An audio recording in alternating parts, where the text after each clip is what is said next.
Slava Jesus Christus, Slava Navika, glory be to Jesus Christ, glory be forever.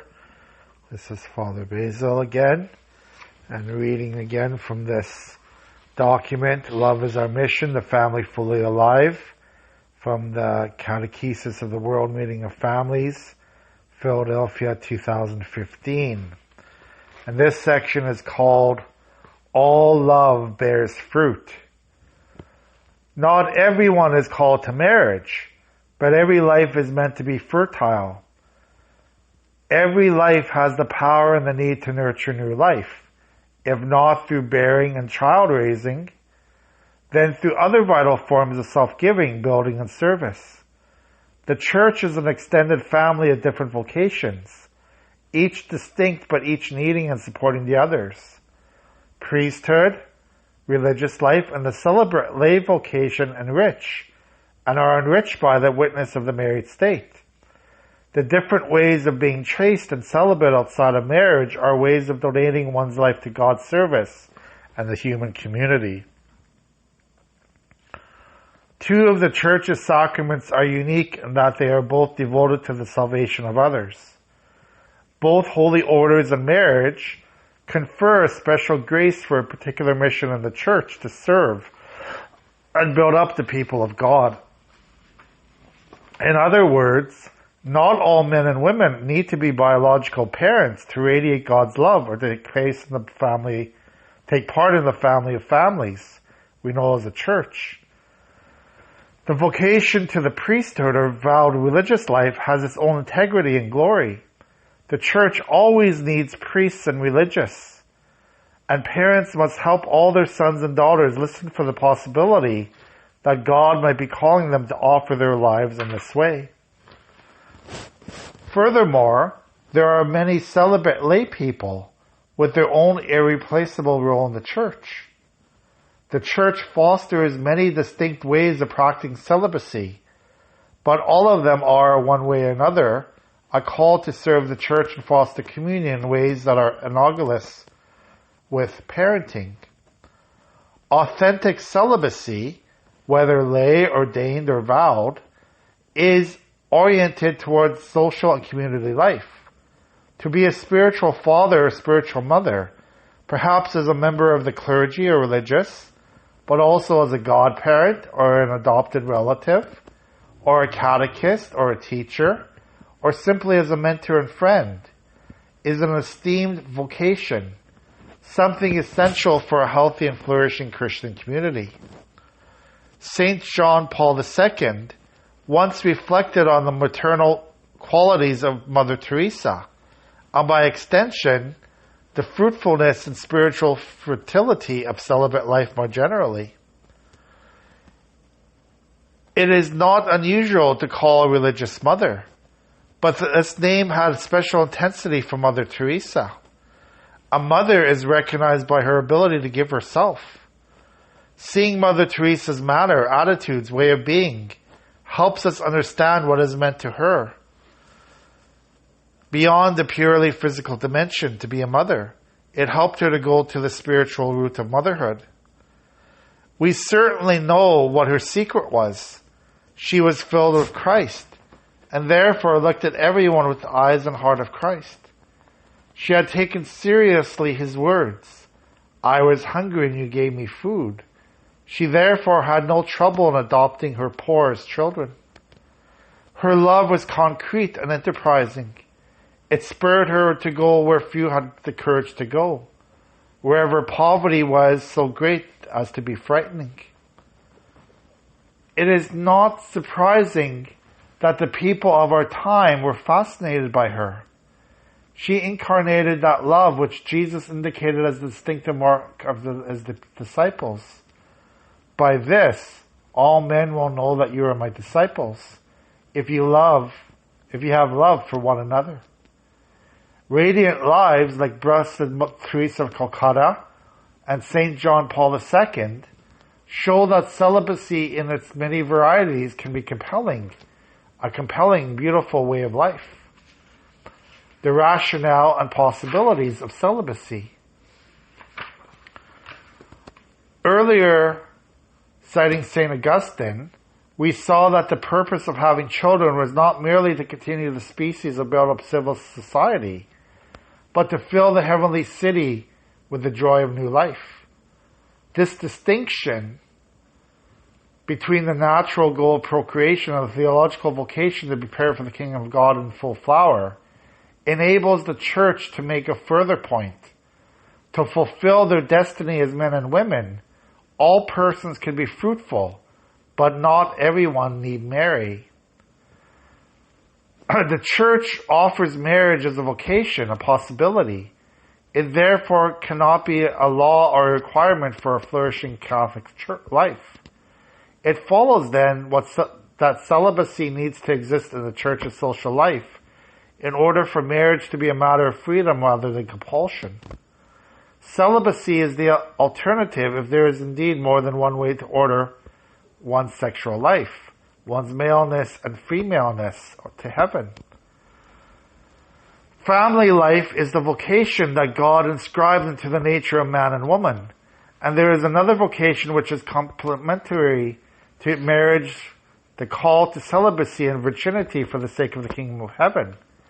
It is the vocation that Jesus himself lived. Celibacy and marriage do not compete with one another. Again, as St. Ambrose taught, we do not praise any one of them to the exclusion of others. This is what makes for the richness of the discipline of the church. Celibacy and marriage are complementary vocations because they both proclaim that sexual intimacy cannot be an addition. Both celibates and married persons respect the structure of covenant love and avoid trial or conditional intimacy. Both celibacy and marriage reject sex in the context of what Pope Francis called the throwaway culture. Both celibacy and marriage reject sexual relationships premised merely on satisfying erotic desire. Observing the disciplines of celibacy and marriage are the two ways for men and women to be in solidarity with one another without sexual exploitation. Celibacy and marriage are the only two ways of life which converge on the conclusion that marriage is the fully human form for procreative acts in light of God's design, which abides in us and shapes our lives. Celibacy, which includes not only priests and vowed religious, but all those who are chaste outside of marriage, in the way of life for the people who are not married, is the way of life for people who are not married but who honor covenants. Everything the church has taught about being created for joy, about being created in the image of God, about needing to love and to be loved, applies equally to celibate and married persons. Celibacy can be confirmed and permanent, as in a vowed religious life, or someone unable to marry due to disability or circumstance, or only potentially permanent, as in a young person discerning a vocation.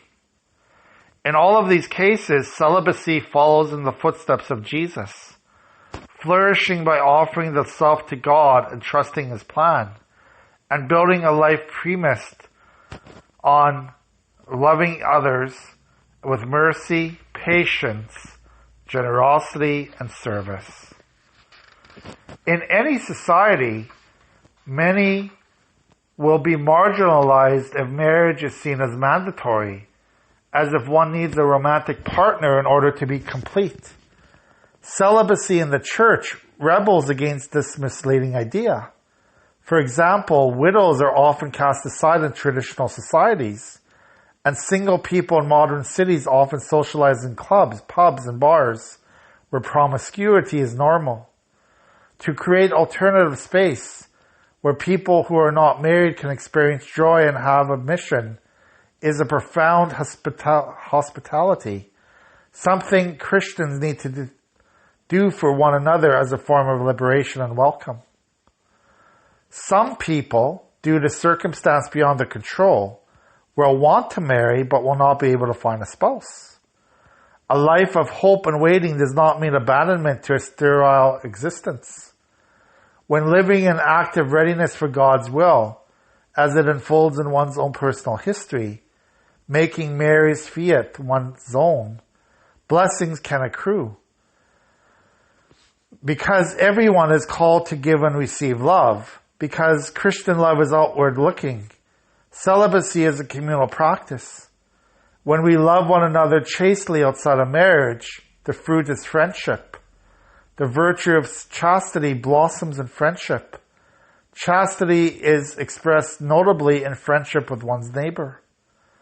Whether it develops between persons of the same or the opposite sex, friendship represents a great good for all. It leads to spiritual communion. Celibates, and to a limited but somewhat analogous extent, infertile couples, also enjoy a unique freedom, an attractive liberty for certain types of service, friendship, and community. Celibates and the childless are relatively more available for chaste experience and community living, for careers which demand flexibility, for prayer and contemplation. Celibates, couples without children, and even healthy elderly people, perhaps with grown children, have gifts of time in ways which parents typically do not. Such people can entertain catechetical work and other parish ministries, or even apostolates, and witness in dangerous situations that would be impossible for families with children.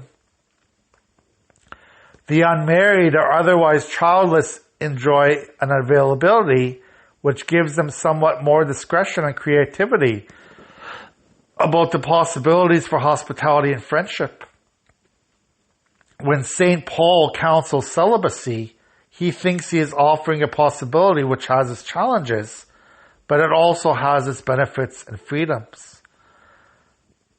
But if you marry, you do not sin. And if a virgin marries, she does not sin. Yet those who marry will experience distress in this life. And I would spare you that. I want you to be free from anxieties. So that's a good start to talking about the difference between marriage and celibacy, and that we are called, to one or the other. We are either called to marriage or called to celibacy in this life. And, they both are gifts from God. They are both very important gifts from God. And we have to remember that. One is not more important than the other. We all are called to different gifts. The gifts that God gives to us that we use in our lives. And, sometimes we have to remember that God gives us the things in our life to help us grow spiritually, to help us grow as people of God, whether or not we are celibate or we are married. And, those gifts that we are given have to be used by us in a proper fashion, right? And again, I'm a married priest, so I have been gifted with that gift of marriage, and the gift of a family, with having a son, and the gift of being a priest at the same time. And obviously, I am not a monk. I am not a priest from a different order that is celibate. But the gifts I've been given are different than the gifts that other priests might have. Okay, so they're not necessarily the same gifts, and it doesn't mean that one is better than the other. This means that we have been given different gifts to share with our with the people we serve. Okay, so just remember that it's either gift that we have is a gift from God. It's a gift from God. Okay, so that's what we have to talk about today. God bless you. Have a good day.